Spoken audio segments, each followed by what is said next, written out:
John Ralph. 9.1. Kane Collins. 9.7. Mark Robinson. 10 to the power of 10,648,952. You see? It's not hard to rate.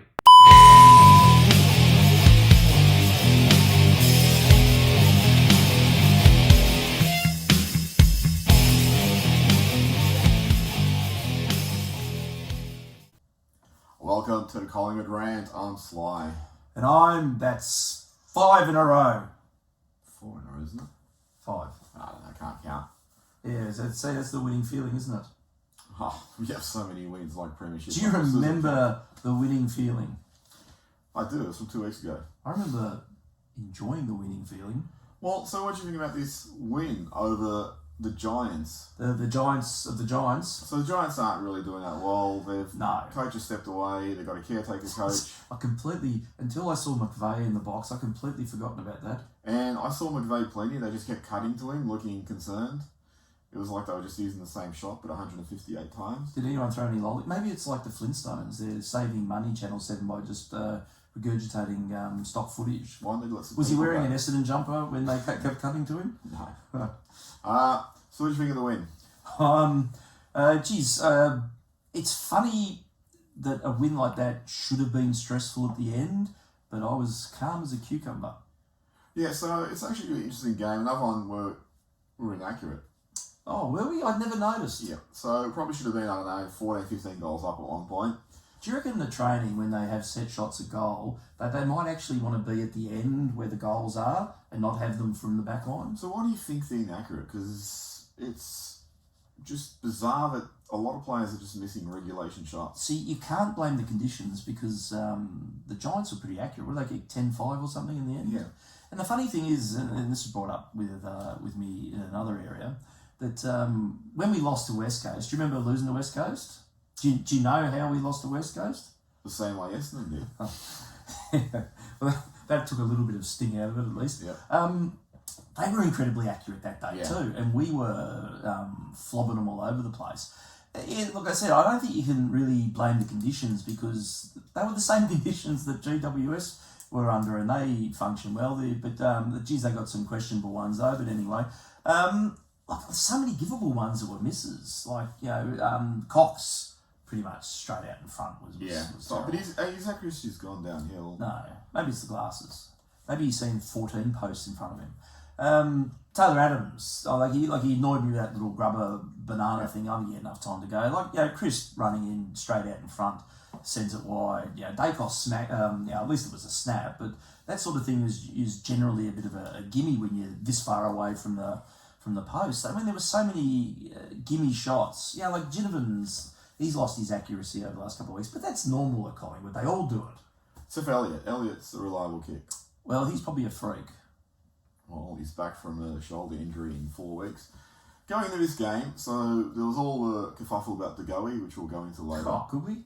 Yeah. We were worried that was going to be a distraction. It was a concern. I bumped into the thing on that before you continue is like when you parallel it against the New York incident, the playing group were fairly well aware in advance that there was nothing really to answer to, based on the footage that obviously wasn't seen by anyone else, I guess. So you would then have that support. You'd have the look, this is going to sort itself out. Why should it really bother us? Type thing. But this one where you've really done very little wrong, you wonder how it upsets the group because you'd be looking at it going, oh fuck, what's next? Seriously. And not so much what's next with de Goey, it's what's next that's going to tick someone off, especially on the back of the Ginnivan and Quaynor farce. What are you going to have to do to get caught out in public now? Are you just going to wear your socks at the right height, wrong height, or is your hair parted to the left when it should be to the right? And you're going to get crucified now for that. You wonder whether that was going to have a bit of a knock-on effect, but maybe it upset them in the third quarter. Oh, I mean, fourth quarter. For as far as I was concerned, like the worry was there was a couple of weeks because of the bye, and that happened, and it sort of gave him a lot of time to ruminate on it. Bumped into some Collingwood supporter who just started speaking to me random when he was going, oh, is that really going to bother him? Like when Darcy Cameron's going for a mark, is he going to think, oh, I'm distracted because of de Goey? It's like, no, the focus going into the game is going to impact you. And as you look at de Goey, I mean, whether he has a shit game or not, he's still integral to that side. Because when he's in there, even if he has a shit game, it means the opposition are paying attention to him rather than Sidebottom or Adams, who was next down the line. Chug, was an inauspicious debut. Probably wasn't the best conditions for him. Young player coming up, having to make impact against a side that's relatively physical and all that. So de Goey, I think, is very important on that side. Oh, definitely. And I was worried that they were going to be unfocused. I listened to an interview with Fly on one of those radio stations, and they asked him, is it going to impact you? And he said, look, if we can only go on training form, and training form's really good. Goes on the day, who knows? But so he was pretty focused, and he seems the sort of guy who would have found a way to use it to galvanise that, them going forward, like turning it into an us versus them type of mentality. Which is very much, and the club's been attacked a bit this week by demonstrating a lack of the side-by-side mantra. But clearly that wasn't entirely the case at that level that's important. I think what we perceive from the outside obviously differs internally, and I think, as you said, that sense of support must have been there. But it's interesting, because we'll go into this a bit later with de Goey, is he going to be in here? Yeah. He's got nothing else to do. He's in here like he'll be in Collingwood next year. Can we tell him to harden up and get back to training as if we were Carroll and Wilson? Yeah, okay. No, but I thought it'd be a distraction. Go back to the de Goey in a little bit. The actual game itself, so there's a couple of really good decisions. Darcy Moore suckered the ball, chasing it, and suckered it through for a rush behind. And tapped it. And Nathan Murphy pointed that out to the umpire. Well, somebody had to, because he couldn't fucking see it. Look, this is what I fucking hate about these rules. He's chasing the ball with an opponent on his back.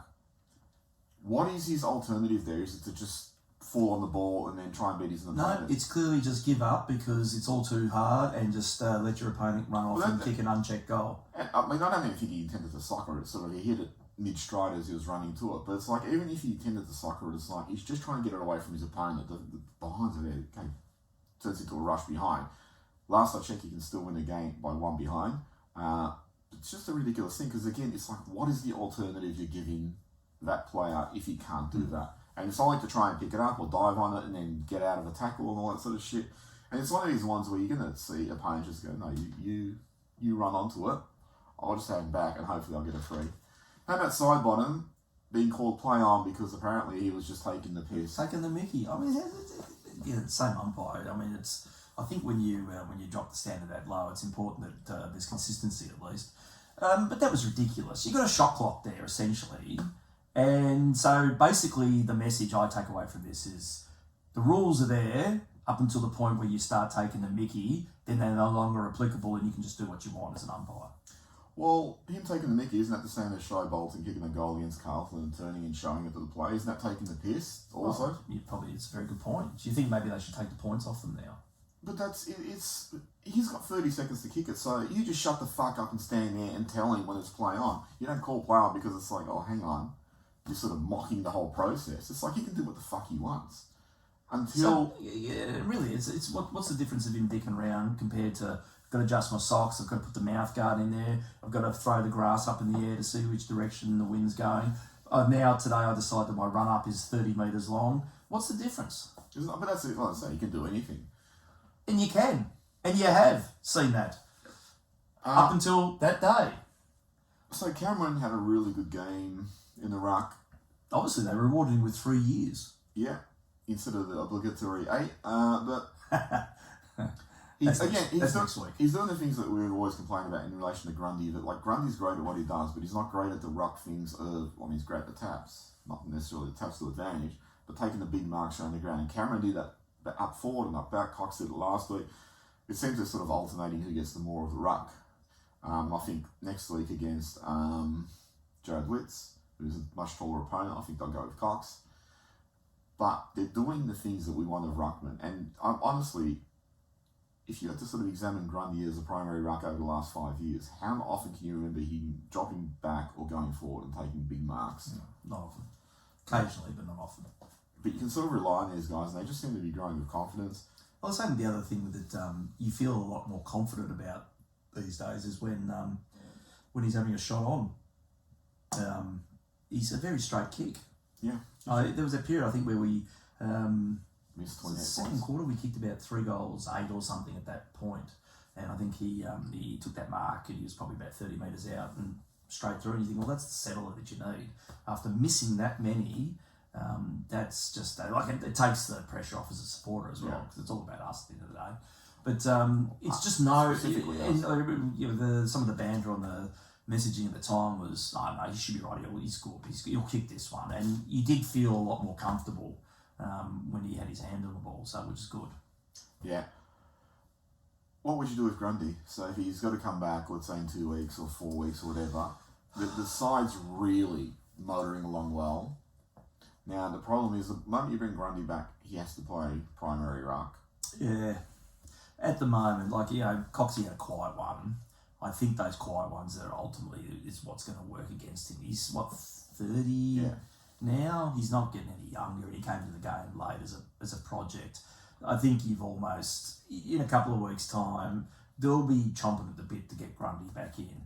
It'll be a Grundy-Cameron trial of this, and I'm not sure whether it's going to work as effectively. It's you go back to 2009, I think it was, and we were motoring along with Chris Bryant and Guy Richards, and they just had a really good tandem. Josh Fraser was the better ruckman, but those two had a better chemistry, and then they brought Fraser back, and it all started to unravel. And that's nothing against Fraser. It was just like the chemistry and the synergy in the team worked better with the other two, in my opinion. And it's the same thing right now, is Grundy might get 84 more taps. But these two guys have a better chemistry that's contributing to the productivity in the team. Now we bring Grundy back, and especially if you bring Grundy back and he's the struggling version of Grundy that we've seen the last 2 years, how much does that put an anchor on, what you're seeing now is like they're exceeding expectations. So it would look bad if you bring him up through the reserves. I think he has to play at least one reserves game. He's 3 months? He'll be out of the game by then? Yeah, for your fitness alone, you've got to come back at least 1 week. Yeah. And then, depending on how quick, there could only be a couple of games left of the season. The problem, obviously, there is if we qualify for finals, which is probably likely to happen. Especially when you've got shit teams falling over around us. You get a sense that they'll want to go with him in that scenario as well. Yeah. But, I think he's going to be made to earn his spot no matter what. I think, look, that applies to everyone. In a perfect world, you'd want him to get some run and some consistency and some touch over maybe 2 or 3 weeks in the VFL. Maybe before you 5 or rush him 6. back in, but, Maybe even 6 or 7. maybe for round 1 next year. Talking about earning your spot, Will Hoskin Elliott. See, I think we knew what we were doing giving him a break over the last couple of weeks. I know he does email quite a bit to give us suggestions on how to run the show, which we've taken them under consideration. He's turned it around though, hasn't he, a little bit? You want to see this continued. I think, two swallows a summer doesn't make, or whatever the terminology is that I'm trying to work in there. I want to keep seeing this, because if this is what he's capable of doing, why he can't deliver that, at least not to maybe that level, but at least consistently, is for his maturity, you still expect more out of him. Oh, look at I think the way we were playing in 19, 20, 21 as it was degenerating, it shut guys like him out, because you weren't moving the ball, he wasn't getting on the outside and all that sort of stuff. You were getting no fluency, and now that's all they've got. It's sort of bringing him back into the game, because it's no disrespect to him, you have players who are finishers, and that's what he is. He should be a finisher. He's on the outside, he's moving the ball, and he's going to reap the rewards. The moment you turn it into that dreary, contested sludge fest that happened on the Buckley, it's like, well, he's not a physical player. No. Do you fear for Nathan Murphy's longevity when he went down? I actually fear. I fear for the posts now more than anything. I know there was one where he got clipped early on too. Look, I love the endeavour. However, it has to be a light bulb moment for him, hopefully soon, that getting injured doesn't help us. And being injured doesn't help us. So stop the craziness. Well, Jack Magnan did return the reserve, so... Did he? How'd he go? I don't know. I don't think there's a spot for him anymore. Well, the night is young. There's still 2 more training sessions to get through where anything could happen. Look, it's like Krugs to a certain extent that, it's great that you throw yourself all guns blazing in a contest or whatever, but getting injured as a result doesn't help. I think sometimes you've got to just know when to especially when there's so many other ways to get injured at Collingwood. Yeah, well, just turning up to training is one. Breathing the air is another. So side bottoms being better. Yeah, like he was one of our best. Yep. This week, which surprised me.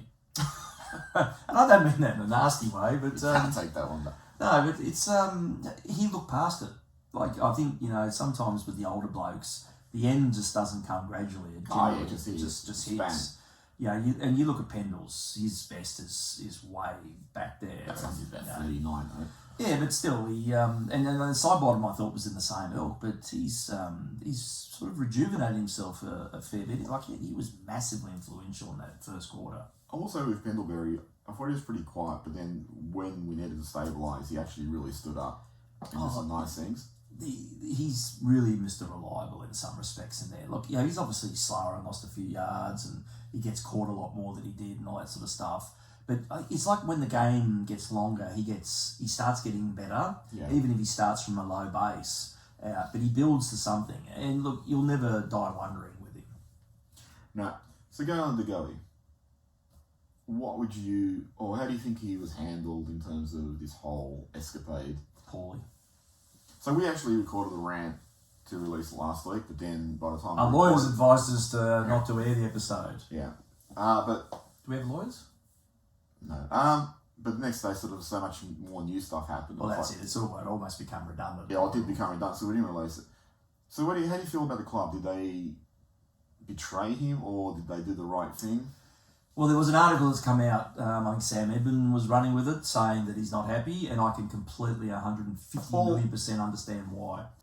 I think the way that sort of the media polled on, the club said we now need to be seen to be doing something.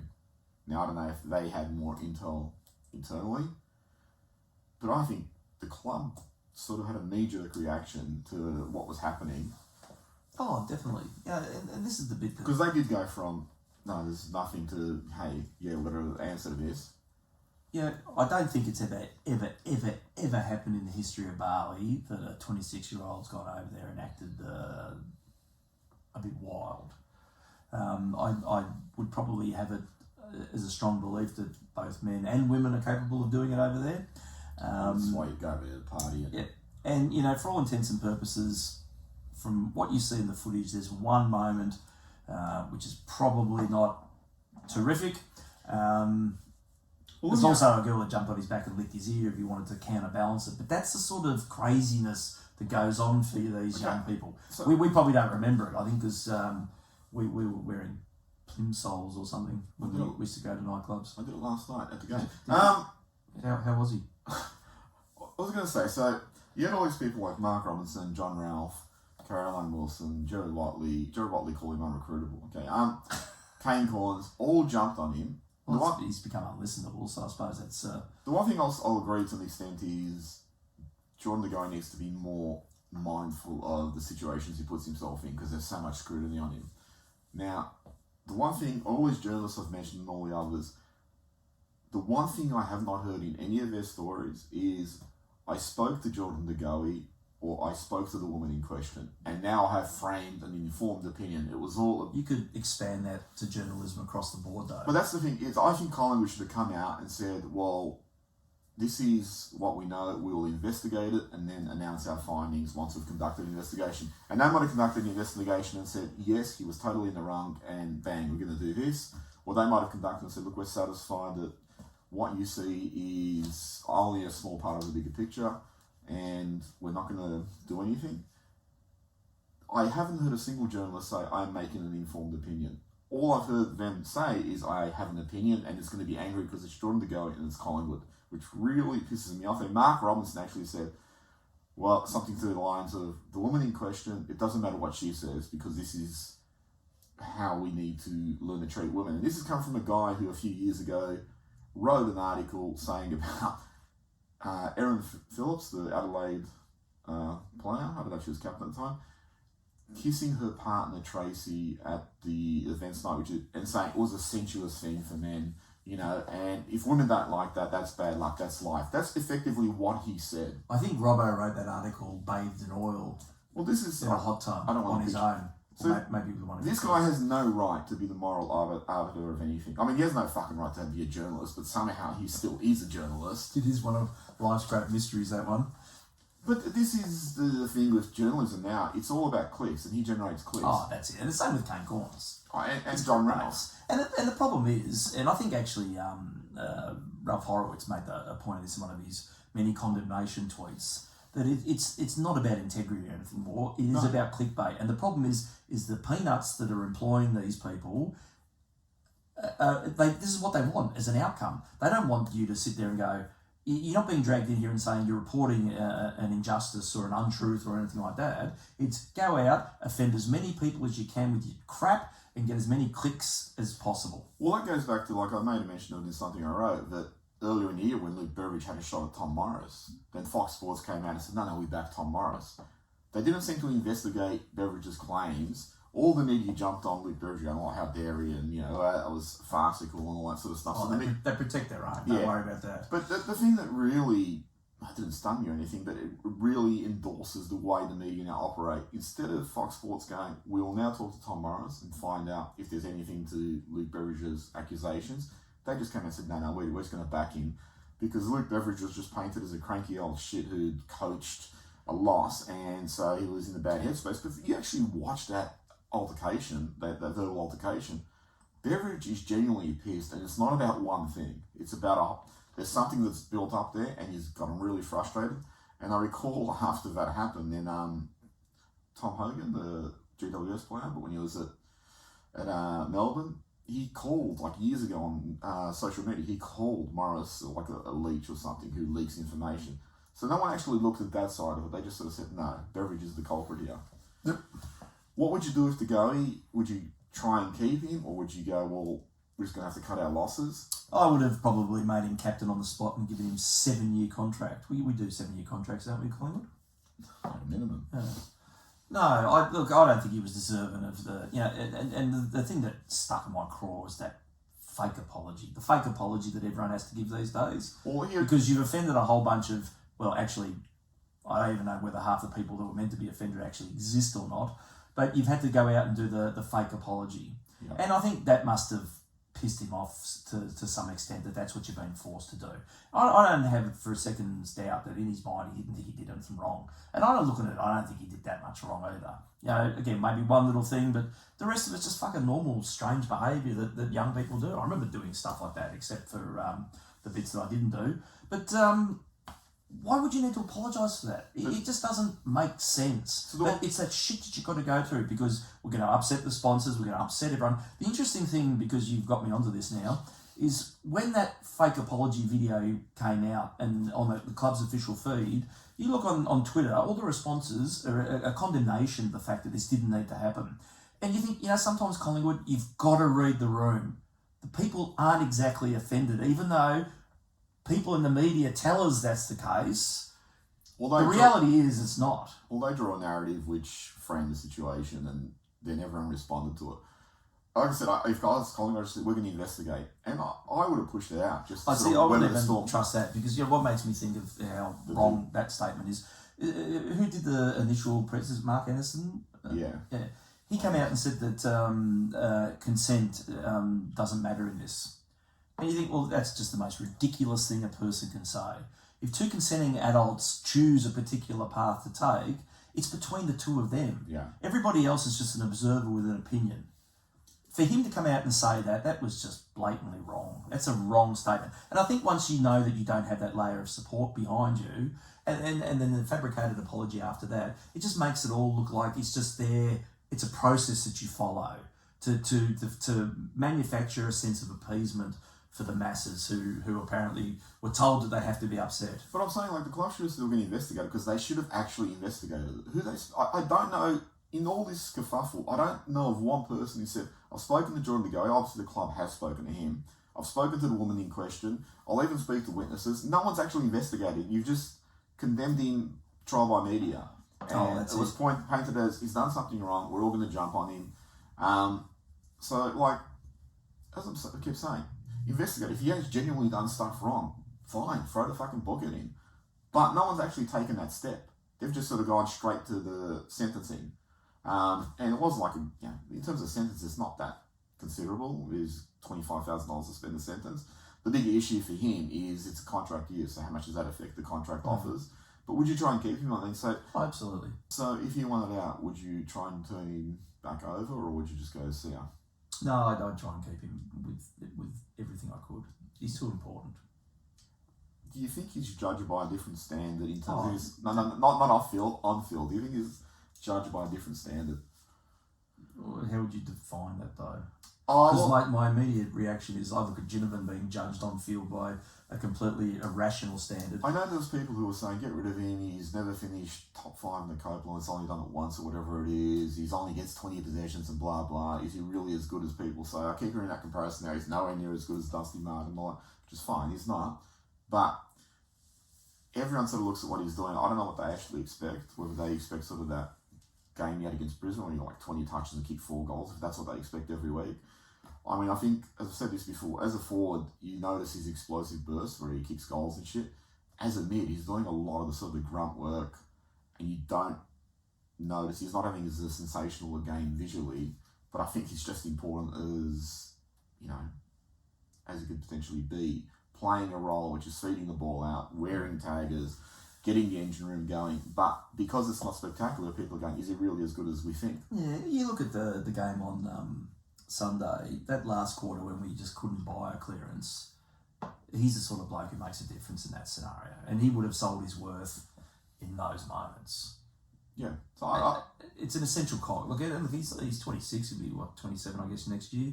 Assuming he's not turned 27 at the end of this year or whatever. But I bet he will be 27. I don't know, I don't know whether he's going to be the backbone of the next premiership tilt, but he's an essential cog, I reckon, in order to get you there. I will say one thing in relation to pretty much everyone at Collingwood is the last 2-3 years developmentally were fucked because of that poor shit brand of football they played, and also just because of COVID, they were only getting reserves games and that sort of stuff. Yep. So you go back to the 218 grand final, you go, okay, that's, almost as good as we can get. Losing a grand final Collingwood often, that is as good as we can get. But it's where do players go from that point? If you look at how many of those players have actually improved since then. So maybe Grundy went up a cog the following year, but he's gone backwards since. Pendle's side bottom, how all those guys have either plateaued or started to go backwards. From that 218 side, how many of those players have actually improved? And probably the only one I'd say who might have improved would be Myercheck. Guys like Husk and Elliott have gone backwards. Moore and Elliott I'm not counting because they weren't in the side. So you'd think out of that grand final side, because there's still a big chunk of them there, how many of them have actually improved on that year? Because most of them have either actually pretty much all of them have gone backwards to some extent. And part of that, like I said, is just the style of football we're playing, where we became this, instead of this free-flowing football, we're playing this stodgy football, which didn't really suit them. So looking forward, it's like, I think it goes back to what you said previously, is where do they see themselves in 2 years? Premiership threat, or are we still rebuilding? If it's rebuilding, then I'd say, okay, probably get rid of him, but then I'd say get rid of Brodie Grundy also, and just shoulder the 500 grand you're going to have to pay for the next 12 years, because if you're rebuilding, then these guys aren't going to be your next premiership tilt. But right now, I think they should keep him. Yep, definitely. Next week, we play the Gold Coast Suns. Do we? This week, yep. Are we playing all these teams in alphabetical order? I don't know. No. Greater West, yeah. No. Cock that one out. Can you can edit that one out. No. Actually, maybe I just qualified for a journalistic degree. Well, a lot of those journalists prove that you don't need talent to actually make it, so... And keep on proving it. Well, it's actually funny, like when you watch some of them, I mean, Mark Robinson's just... he just speaks gibberish on AFL 360 when I see it, I just turn it off. John Ralph always has that mildly surprised look, like... He has this look on his face like, at some point, someone's going to expose that I have no fucking idea what I'm doing. And it's been there for about 8-9 years, I reckon.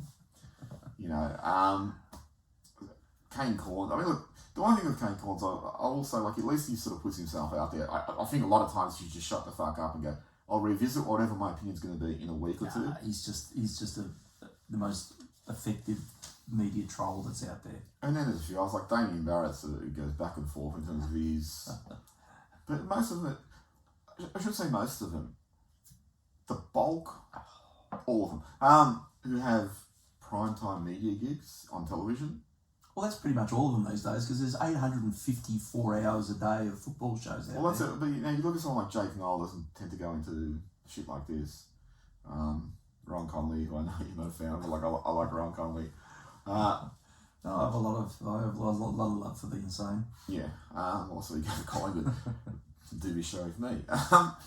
But yeah, so I think the ones who sort of tend to keep a low profile and stay behind their keyboards, they tend to be good journalists. The ones who need the clickbait and doing TV gigs and crossovers like Tom Brown, and it's just sort of they seem to be the ones that are really active on social media. Anyway, we've gone off on the tangent.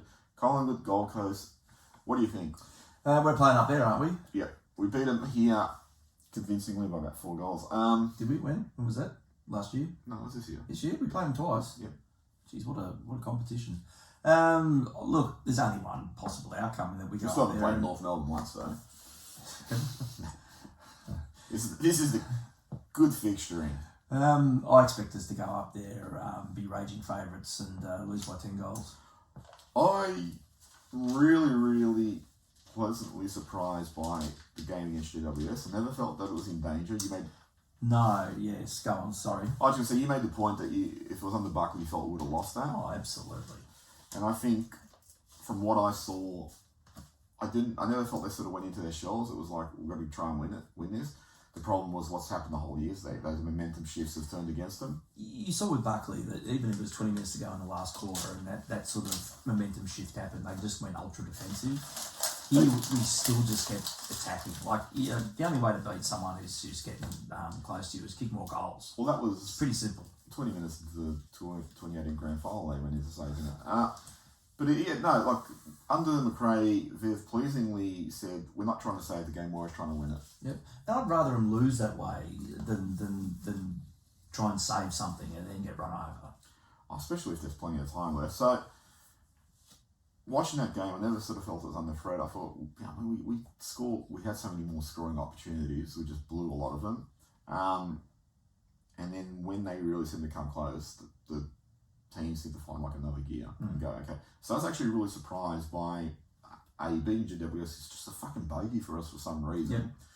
Yep. B, all that shit with de Goey, Ginnivan, Quaynor, and all that sort of stuff leading into the game. I was thinking, well, hopefully this is not a distraction. This is the sort of thing where typically in Collingwood land you'd lose it and you'd say, if this shit didn't happen, we would have won. They won. So going to the Gold Coast, I'm really interested to see how we respond in the next 5-6 weeks because we're playing lower teams. And these are all games we should win. So whether we do win them all, providing there's no injuries, because again, no disrespect to Chug, but you sort of bring Chug up and you thought, okay, he's not quite ready. So if you have a couple of injuries, you're going back to the Callum Browns, Tyler Brown, Bianco, and some of those guys might have futures, but right now there's a fair divide between the 22 on the ground and what's underneath. Yeah, so you could potentially get de Goey back. I don't know how that's going to play out. I was interested in hearing McRae say, just put his arms around him, and I guess that would be almost illegal nowadays. But they really wanted to embrace him and welcome him back into the fold. So it's going to be interesting how that plays out. The more I hear McRae, the more impressed I am with some of the. He's got that Lee Matthews style of I'm just going to cut through the bullshit. This is what it is. Yep. And I'm really like that. So, what's your tip? Gold Coast by 10 goals. Yeah, I've been tipping us to lose by 10 goals every week since we've been winning. So I'll go break the trend and see what happens. Pies by 4 goals. Look, I come into the GWS game, mate, coming off the bye and all that sort of thing. There's that little voice in your head that says at some point they're due for a stinker. I probably don't think it'll be this week, but at some point we're due for a stinker. You'd hope it'd be. And maybe you need that. Look, I actually you clearly that first quarter this week, we were sluggish as all buggery coming out the chocks or whatever the term is. Blocks. The blocks. Chock blocks. Yeah, good with chock blocks back in the day. But yeah, they were sluggish, and like GWS kicked it was like it really made me sit there and think, maybe we're going to have a stinker today. We're due for one. But they woke up from their slumber and started to get cohesive again. I think that's maybe that post-bye blue thing. It'll be very interesting to see how they come out the blocks, out of the chocks this week. Yeah. Chocks away. Yeah, look, Gold Coast have been a lot more competitive this year. They're still uneven in terms of their performances. I guess I'm interested in how we approach the next, or how we tackle the next 5-6 weeks, because we do have the lower half. I remember about 6 weeks ago you said we're playing the tougher team, so it's going to be a real test of our mettle, and we've come away with a lot of wins, which we didn't expect. Fremantle, Carlton, Melbourne, no one would have penciled those three in. No. So it's pleasantly surprising. I did read that this is the first time since GWS joined the comp that we've beaten GWS and Hawthorn in the same year. Mind you, it's not that difficult. We lost to Hawthorn forever. I think Buckley only beat them twice in his 10-year reign. We had to give him a 41-point head start. Let me ask you something. So just throwing two on the side, Heathshaw was on whatever show he does. Yeah. And they talk about, like, you play for the coach, and he goes, like, under Nick, we gave a little bit more, and under Buck, we gave a little bit less, pretty much. He basically just admitted it. What do you think about that when you hear stuff like that? Hearing it now, it's not surprising. These guys ended up being on the outer. It all makes sense. And those two particularly, Heathshaw and Dale Thomas, have started to sort of let things slip about being driven out of the club and stuff like that.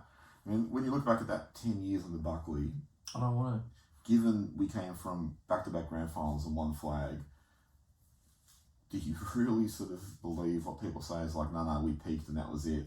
No. Or did we just squander? Will we, in 10 years' time, look back and go, that was the worst decision in the history of this football? And this football club's made some really bad decisions. There's a reason why I come up with that saying, only Collingwood can kill Collingwood.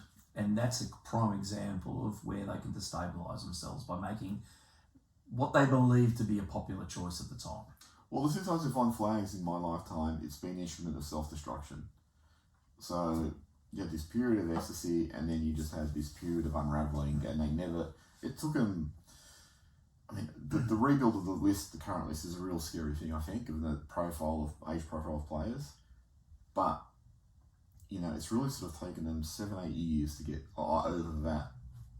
I don't want to say that, that decision.